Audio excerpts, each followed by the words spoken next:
Good morning, नमस्कार दोस्तों। तो अब और सब बढ़िया। बहुत दिन हो गया वीडियो नहीं आया था। चलिए आज हम लोग पढ़ते हैं कुछ नया चैप्टर क्लास 10 का, जिसका नाम है एपी। एपी कहने का मतलब होता है अर्थमेटिक प्रोग्रेशन। क्या है इस चैप्टर में? सिंपल सा चैप्टर है, बस प्रैक्टिस का ज़रूरत होता है। अगर आप इस चैप्टर को ज़्यादा कुछ कंसेप्ट है नहीं, थोड़ा सा कंसेप्ट है, लेकिन हाँ थोड़ा पजलिंग चैप्टर है। अगर आप इस चैप्टर को अच्छा से समझ लेते हैं, समझ लेने के बाद इसको बनाना भी पड़ेगा, समझने से सिर्फ कुछ होगा नहीं। तो चलिए हम लोग शुरू करते हैं। एपी कहने का मतलब होता है अर्थमेटिक प्रोग्रेशन, यानी कि कोई भी चीज़ एक सिस्टम में, यानी एक फिक्स चीज़ से बढ़े। जैसे कि दो के बाद चार के बाद छः के बाद 8, इस तरह से बढ़ोतरी हो रहा है। यानी अर्थमेटिक प्रोग्रेशन कहने का मतलब क्या होता है? उसमें प्रोग्रेस हो रहा है। उसमें क्या हो रहा है? प्रोग्रेस हो रहा है, एक सिस्टम में हो रहा है प्रोग्रेस। जैसे कि एग्जांपल अगर हम बात करें कि 2, 4, 6, 8, 10, 12, 14 कंटिन्यू। तो अब ये जो सीरीज आपको दिया हुआ है, इस सीरीज में आप ध्यान से देखिए। इस सीरीज में ये कह रहा है कि प्रोग्रेस जो हो रहा है एक सिस्टम में हो रहा है। कैसे? देखिए, ये हो गया आपका 2 और इसमें +2 किया है तो 4 में +2 किया है तो 6 में +2 किया है तो 8 में +2 किया है तो 10, और इसी तरह से वो करते गया है। समझ रहे? यानी इसी तरह से आपको इस सारे चैप्टर में एक सीरीज़ दिया जाएगा। सीरीज़ ना दिया हो तो सीरीज़ निकालने को दिया जाएगा। हो सकता है कह दे कि एक सीरीज़ पूरी तरह से दिया हुआ है, उसमें बीच वाला टर्म कौन होगा। यानी सारा खेल जो होगा इस चैप्टर में वो सीरीज का ही होगा। सारा खेल इस चैप्टर में वो सीरीज का होने वाला है, बशर्ते आपको अच्छा से समझना पड़ेगा, क्योंकि सारा खेल जो है, सारा गेम समझने का होता है। अगर आप समझ गए तो बढ़िया, और नहीं समझे तो आप कोशिश करते रह जाइए, ठीक है, क्योंकि समझने के बाद कोई भी चीज़ हल्का हो जाता है। तो चलिए देखते हैं, इसके बारे में कुछ जानते हैं। देखिए, इसको ए जो है, इसमें कुछ टर्मिनोलॉजी यूज किया जाता है। जैसे सबसे पहले ए कहने का मतलब होता है कि जो आपका सीरीज़ दिया हुआ है उसमें जो पहला टर्म होगा उसको ए कहा जाएगा, ठीक है। +2 जिस नंबर से वो बढ़ रहा है, हर एक आने वाला नंबर जो है वो जिस नंबर से बढ़ रहा है उसी को बोलते हैं डी। तो डी हो गया आप क्या, तो डी हो गया आपका कॉमन डिफरेंस। ए हो गया पहला टर्म, डी हो गया कॉमन डिफरेंस। एक एन होता है, एन का मतलब होता है number of term, number of term,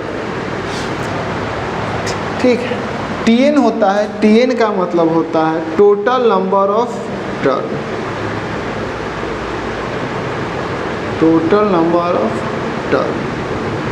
अब इस पूरे पॉइंट को समझते हैं। ए का मतलब जो आपको सीरीज़ दिया रहेगा, जो भी आपको सीरीज़ दिया है उसमें जो पहला नंबर है वही आपका ए कहलाता है। डी कहने का मतलब है कि किस रेशियो से, यानी किस नंबर से हर एक सीरीज में, हर एक नंबर में इंक्रीजमेंट हो रहा है, यानी बढ़ रहा है, वही आपका क्या कहलाता है? कॉमन डिफरेंस कहलाता है। यानी ए का जो वैल्यू हो गया इस सीरीज में, जैसे यहाँ पर हम देखें तो 2, 4, 6, 8, 10, 12 इस तरह से कंटिन्यू हो जाएगा। तो अगर हम बात करें ए का जो यहाँ पर पहला टर्म है, ए है, वो तुम्हारा कौन है? डी। डी का बात करें तो डी जो हो रहा है आपका +2 इससे बढ़ रहा है, तो डी जो हो गया आपका 2 हो गया। अब इस चीज़ पर गौर कीजिएगा, डी जो है वो 2 तो निकाल लिया, लेकिन इसका एक सिस्टम होना चाहिए, एक फार्मूला होना चाहिए। वो फार्मूला क्या होगा? तो जैसे कि अब पहले इस सीरीज को समझते हैं। सीरीज जो है आपका है 2, 4, 6, 8, 10। देखिए हम क्या बोले, Tn मतलब नंबर ऑफ टर्म, ठीक है। तो ये जो है आपका, ये है कौन सा नंबर है? T1, यानी पहला नंबर टर्म है। T का मतलब असल में होता है, T का मतलब होता है, T का मतलब ही होता है टर्म। तो ये हो गया T1, ये हो गया T2, ये हो गया T3, ये हो गया T4, ये हो गया T5। इसी तरह जहाँ तक जाएगा, मान लो जो भी नंबर होगा लास्ट में x मान लेते हैं, तो ये क्या हो गया? Tn। यानी Tn का मतलब सबसे लास्ट वाला अगर हम टर्म निकाल लें तो यहाँ से यहाँ तक कितना नंबर है वो पता चल जा सकता है, ठीक है। तो Tn निकालने के लिए हमको क्या करना है, यानी Tn एक तरह से लास्ट वाला भी टर्म होता है, ठीक है। लेकिन जब टोटल नंबर ऑफ टर्म निकालना रहता है तो लास्ट वाले टर्म से पता चल जाता है, क्योंकि शुरू वाला नंबर कौन है और लास्ट वाला नंबर कौन है, उन दोनों के बीच में कितनी संख्या है, n का वैल्यू क्या है, वो सारा चीज़ पता चलेगा। तो अब देखिए आपको यहाँ पर ये तो मालूम है कि +2 से बढ़ रहा है, ये भी +2 से बढ़ रहा है, ठीक है। तो अगर आपको D निकालना हो तो D निकालने का सीधा सा मतलब है कि T2 में से T1 कर देंगे, या इसको इस तरह से बोल सकते हैं कि T3 में से T2 कर देंगे, या T4 में से T3 कर देंगे, यानी जब घटा देंगे तो आपका D निकल जाएगा। यानी कुल मिला के बात इतना है कि अगर आपको D निकालना हो और सीरीज़ दिया हो तो आपको जो फार्मूला के तौर पर दिया जाएगा वो ये दिया जाएगा। लेकिन आप क्या कर सकते हैं कि कोई भी आगे वाला जो सीरीज है नंबर है उससे पीछे वाले नंबर को घटा देंगे तो आपका D का जो वैल्यू है वो निकल जाएगा। यानी A आपको समझ में आ गया, D समझ में आ गया। अब जो D होता है, D जो होता है वो एक सीरीज में सेम होता है, यानी जो D का वैल्यू से यहाँ +2 +2 +2, तो ये सारा D का वैल्यू सेम हो रहा है। तो D का जो फार्मूला आता है वो आपका आता है T2 माइनस T1, यानी second number term minus first term, यानी second term minus first term. ये हो गया आपका D का वैल्यू। तो यहाँ से आप बात को गौर कीजिएगा कि A जो है पहला टर्म है, D जो है आपका कॉमन डिफरेंस, यानी डिफरेंस जो है यानी अंतर जो है वो कॉमन जो हो रहा है, यानी कॉमन मतलब 2 2 2 2 3 3 3 4 4 यही होना चाहिए। इसके अलावा जैसे अब ये सीरीज उसको नहीं बोलेंगे कि जैसे मान लें कि एक 2 हो गया तो यहाँ 6, तो यहाँ 9, तो यहाँ 15, तो यहाँ देखिए 4 से बढ़ रहा है, 3 से बढ़ रहा है, 6 से बढ़ रहा है, तो ये तो अर्थमेटिक प्रोग्रेशन नहीं हो रहा है, क्योंकि यहाँ पर जो बढ़ रहा है जो कॉमन डिफरेंस D है वो 4 3 6, तो ये कॉमन डिफरेंस ये नहीं है, डिफरेंस है। कॉमन डिफरेंस कहने का मतलब है कि जो कॉमन है, जो डिफरेंस है, अंतर है, वो कॉमन होना चाहिए, ना कि अलग होना चाहिए। तो ये चीज़ होता है इसके अंदर। अब चलिए थोड़ा समझ लेते हैं इस चीज़ को। तो A समझ में आ गया, D समझ में आ गया। N का मतलब होता है कितना नंबर टर्म है, और Tn का मतलब टोटल नंबर ऑफ टर्म है। तो N से अगर बात करें, ठीक है, चलिए थोड़ा सा फार्मूला पर समझते हैं। ये चीज़ आप लोग समझ में आ गया होगा। चलिए अब थोड़ा एक चीज़ और देख लेते हैं। जैसे कि देखिए 2 4 6 8, इसको हम बोलेंगे A बोलेंगे, इसका जो डिफरेंस होगा वो D होगा। तो 4 जो होगा, 4 किसके बराबर होगा? A प्लस D के बराबर होगा। D का वैल्यू जैसे एग्जांपल समझिए, A का वैल्यू 2 और D का वैल्यू कितना है? 2, तो 2 + 2 4 आ गया। इसको हम क्या बोलेंगे? 6 को A प्लस 2D, इसको हम बोलेंगे A प्लस 3D। कैसे देखिए, A का वैल्यू 2, A प्लस 3D, तो देखिए A का वैल्यू 2 3 गुने और D का वैल्यू 2, 2 + 6 8 आ गया। तो अब आप यहाँ पर देखें कि 2 + 6 कितना हो रहा है, 8 हो रहा है। ठीक है, पहले इस चीज़ को आप नोट कर लें, उसके बाद हम आपको ये थोड़ा समझाते हैं। इजी टॉपिक है, ज़्यादा दिक्कत नहीं होगी। 2 मिनट का टाइम आपको हम देते हैं, इसको नोट कर लीजिए।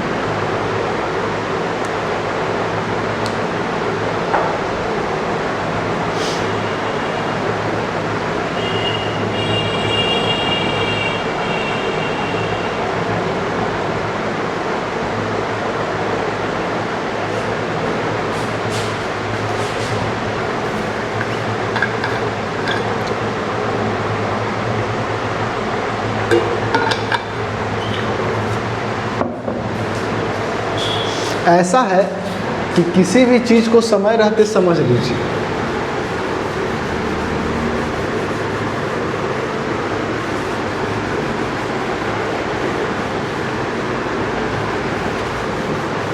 अब देखिएगा, हम बात किए 2, 4, 6, 8। यहाँ पर ये a हो गया, ये हो गया a + d, a + 2d, a + 3d। Verify वहाँ पर हम किए।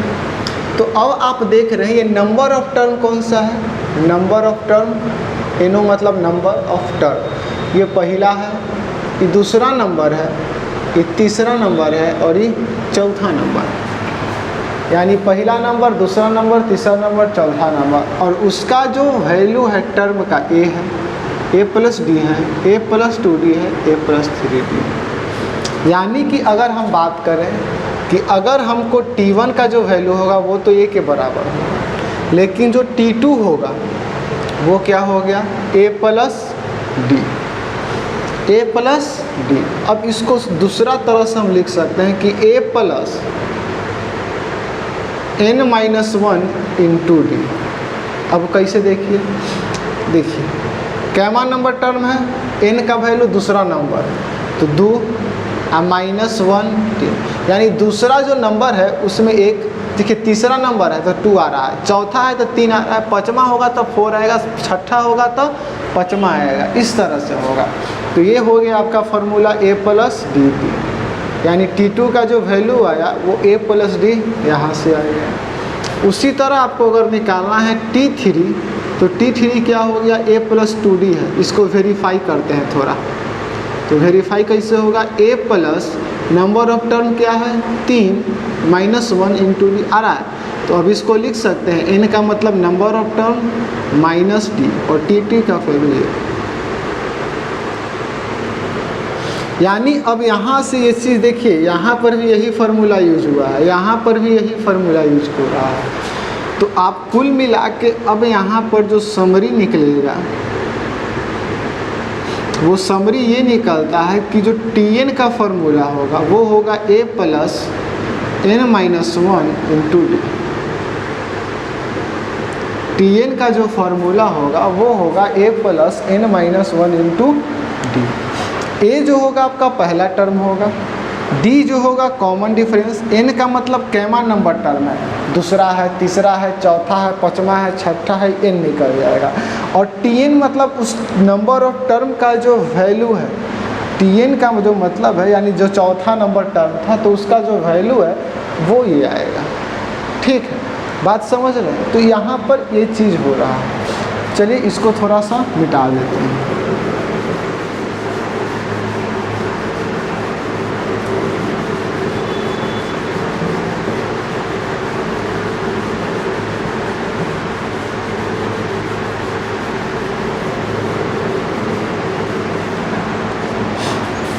अब देखिए, हमने बताया आपको कि tn = a + n - 1 × d।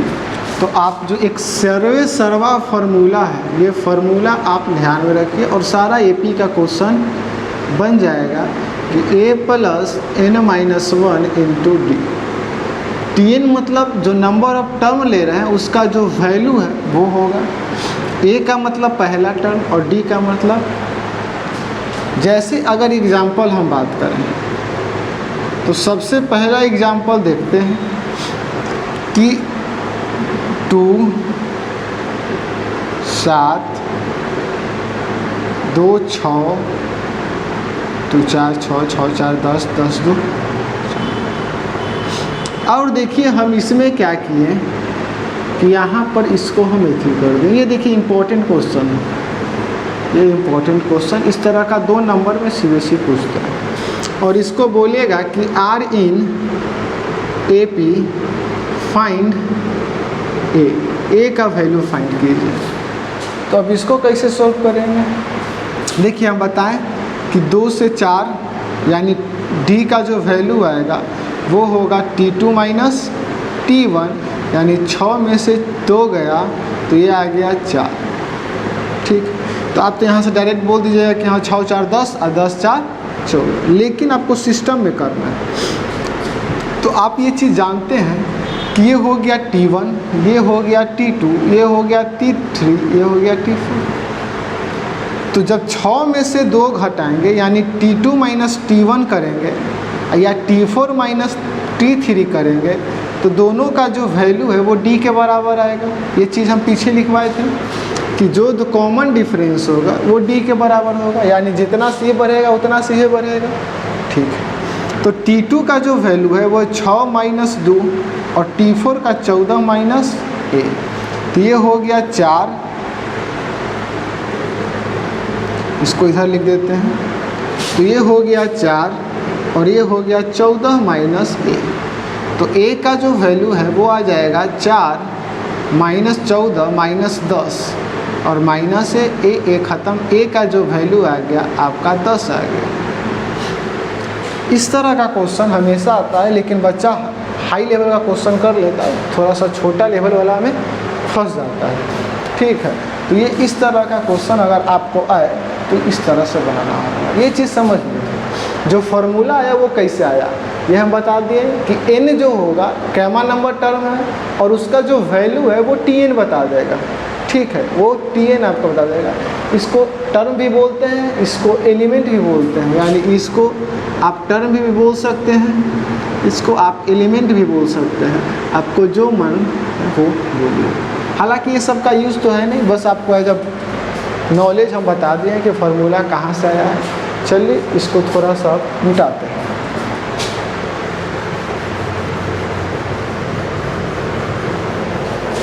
जिनको लिखने में दिक्कत है वो पाउच करके लिख लीजिएगा। इसके बाद थोड़ा कुछ क्वेश्चन देखते हैं और उसको हम लोग सॉल्व करने का कोशिश करेंगे।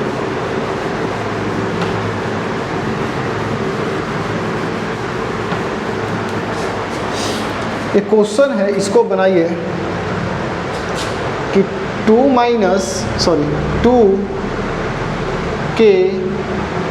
और k are in A P find k का वैल्यू फाइंड करना है। इसको अपने से बनाने का सॉल्व कीजिएगा, कोशिश कीजिएगा।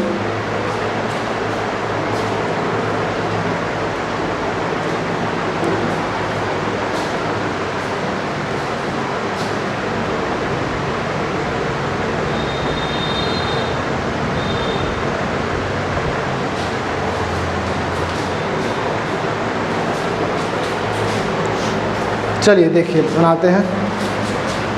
हम बताएं कि ये भी D ये भी D, तो हम क्या किए कि -2 T2 minus T1 T2 minus T1 is equal to T4 minus T3। ये T4 है, T3 है, T2 है, T1। तो k minus 2 is equal to 14 माइनस k को इधर भेजते हैं k प्लस k और 14 प्लस 2, तो 2k इज इक्वल टू हो गया 16, तो k का वैल्यू 8।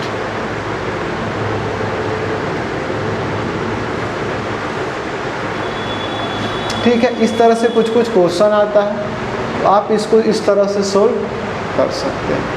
ठीक है, तो आपको करना कुछ नहीं रहेगा। k में से 2 गया बराबर 14 में से k जाएगा वो भी बराबर। देखिए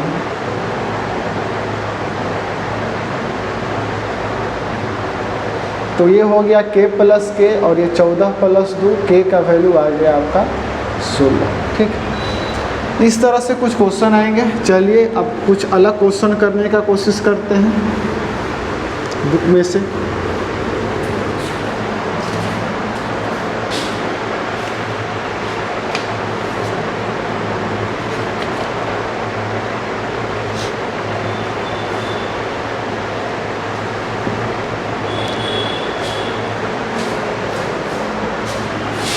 दो 9 6 2 9 16 और 261।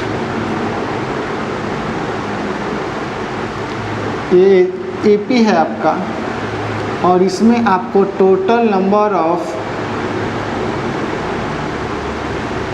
टर्म बताना है, कितना नंबर ऑफ टर्म।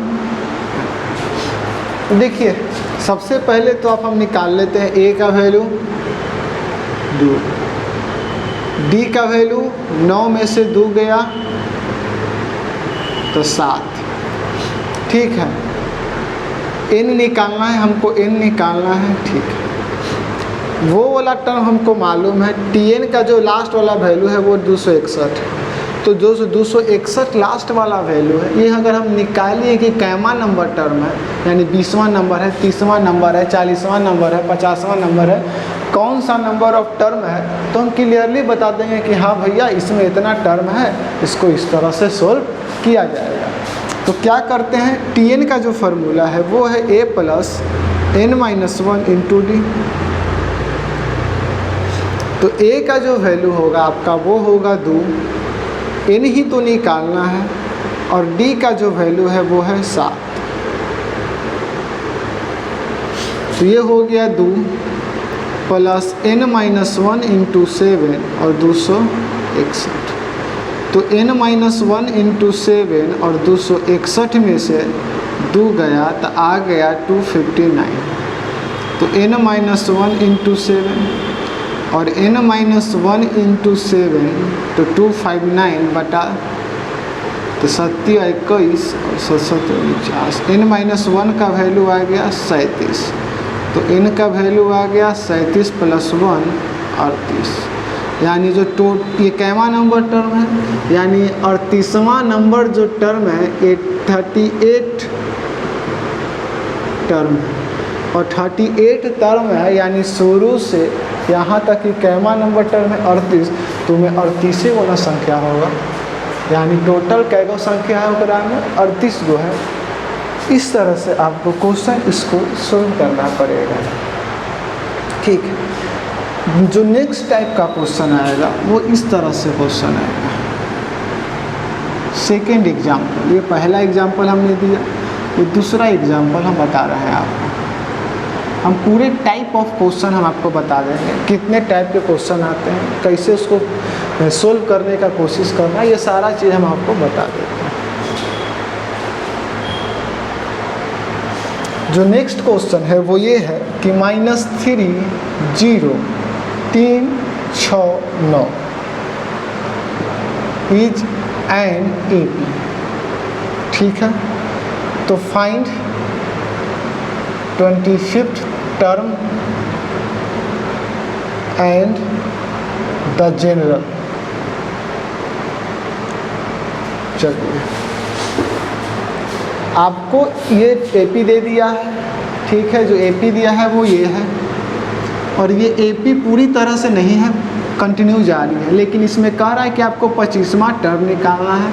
और जनरल कहने का मतलब क्या होता है कि जो आपका जो वैल्यू आ रहा है वो n के रूप में आना चाहिए, यानी n का अगर हम कुछ भी वहाँ रख दें तो सोल्व हो जाएगा। ठीक है, नहीं समझ में आया होगा?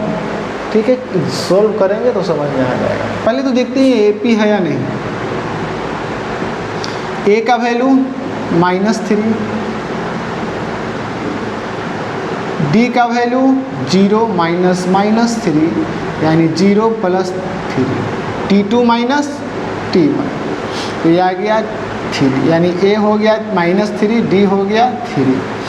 तो अब जो होगा AP हो कि ये नहीं है, इस तरह से आपको अगर जांच करना है तो आप कुछ नहीं, बस सिंपल सा एक उपाय कर सकते हैं ठीक है,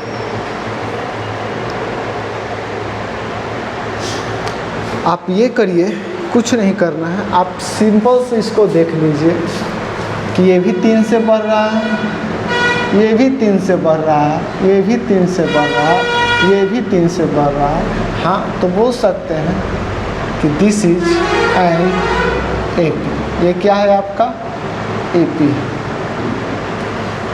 जो अगला सवाल है कि 25वां नंबर टर्म निकालना, यानी 25 टर्म का वैल्यू निकालना है, यानी T25 का हमको क्या निकालना है, वैल्यू।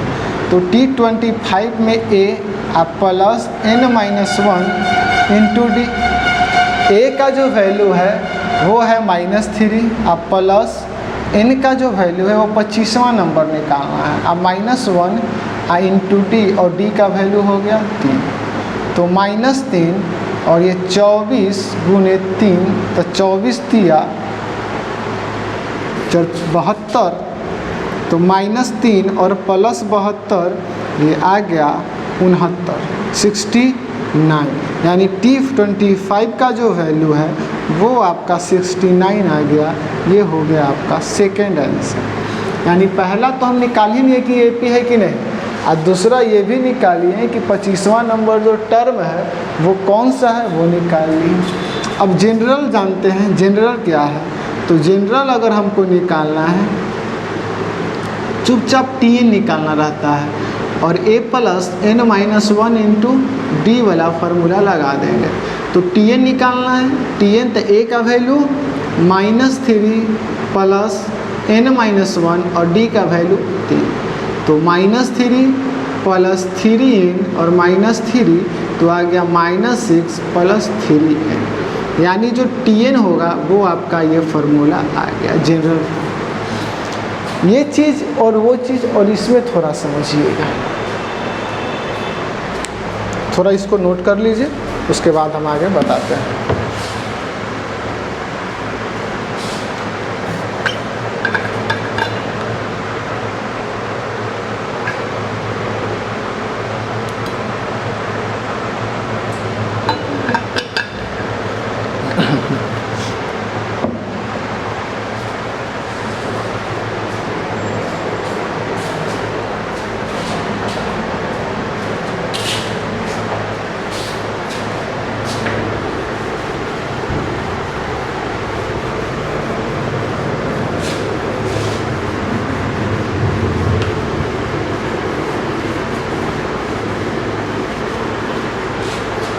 देखिए, जो TN आया है आपका -6 प्लस 3n, ये एक तरह से फार्मूला है।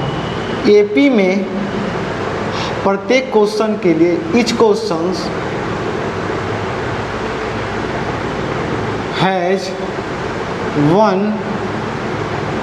जनरल फार्मूला, यानी अगर आप चाहें तो हर एक क्वेश्चन का एक जनरल फार्मूला TN के रूप में निकाल सकते हैं, और वो जो निकाल लिए उसी तरह से आपको निकालना है। लेकिन उसका यूज क्या होगा कि हो सकता है कहीं वो दे देंगे आपको, यानी TN दे दिया रहेगा आपको क्वेश्चन में, तो अगर आप चाहें तो इससे AP निकाल सकते हैं। कैसे, तो T1 निकालते हैं पहले, -6 आप प्लस 3 गुने 1, -6 प्लस 3 कितना आ गया, -3। देखिए पहला अंक है -3, T2 निकालते हैं, T2 तो n के जगह 2 कर देंगे, -6 और 3 गुने 2, 0, सेकेंड टर्म भी 0 है, यानी यहाँ से आप A भी फाइंड कर सकते हैं, A प्लस D भी फाइंड कर सकते हैं, यानी T1, T2, T3 सारा फाइंड कर सकते हैं। जैसे डायरेक्ट अगर आपको 25 टर्म निकालना था तो T इसी फार्मूला में लगाते हैं, n के जगह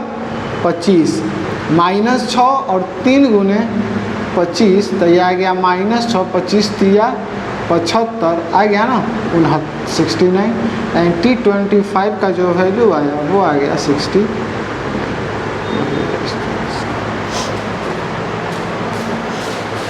इजी है, समझने का कोशिश कीजिएगा और इसके बाद इसको बनाइएगा, बनाकर आगे देखा जाएगा, क्योंकि आज तो हम लोगों ने कंसेप्ट सीखा है। इसके बाद कल हम पूरे इस चैप्टर के कुछ क्वेश्चन करेंगे, इम्पॉर्टेंट क्वेश्चन जो बहुत इम्पॉर्टेंट होना चाहिए। ठीक है। और थोड़ा सा पढ़ाई पर ध्यान दिया कीजिए। ऐसा है कि अब जो क्लास 10 है, क्लास 10 का टाइम बहुत कम है, यानी कि जनवरी, फरवरी, मार्च, अप्रैल, मई, जून, जुलाई, अगस्त, सितंबर, यानी अगस्त हो गया है ख़त्म। सितंबर, अक्टूबर, नवंबर, दिसंबर, जनवरी, फरवरी से एग्ज़ाम, कुल 6 महीना बचा है। जो बच्चा अभी से भी अगर मेहनत करना चालू करे तो वो अच्छा नंबर ला सकता है, क्योंकि बोर्ड एग्ज़ाम 3 से 4 महीना के प्रिपरेशन का चीज़ होता है। लेकिन हाँ, कंटिन्यू आपको पढ़ना पड़ेगा। समय को अगर गंवाइएगा तो बाद में पछताइएगा, ये नियम है, ठीक है। तो कुछ ऐसा कीजिए कि खुद किसी के पास हाथ ना फैलाना पड़े, यानी कि आपके क्लास का वो टॉपर है, आपके क्लास का वो, किसी के भरोसे ना रहे कि एग्ज़ाम में जाएंगे ओकरा से जुगाड़ हो जाएगा, लिख लेंगे, तो जुगाड़ वाला जुगाड़े के फेर में रह जाए। चलते जुगाड़ के फेरे मत रहिए, अभी मेहनत प्रयास कीजिए, एग्ज़ाम में रिजल्ट क्या होगा ना होगा उसके फेर में नहीं रहना है। तो चलिए, जय हिंद, जय भारत, यहीं पर इसको समाप्त करते हैं। कल देखेंगे कुछ नए क्वेश्चन के साथ।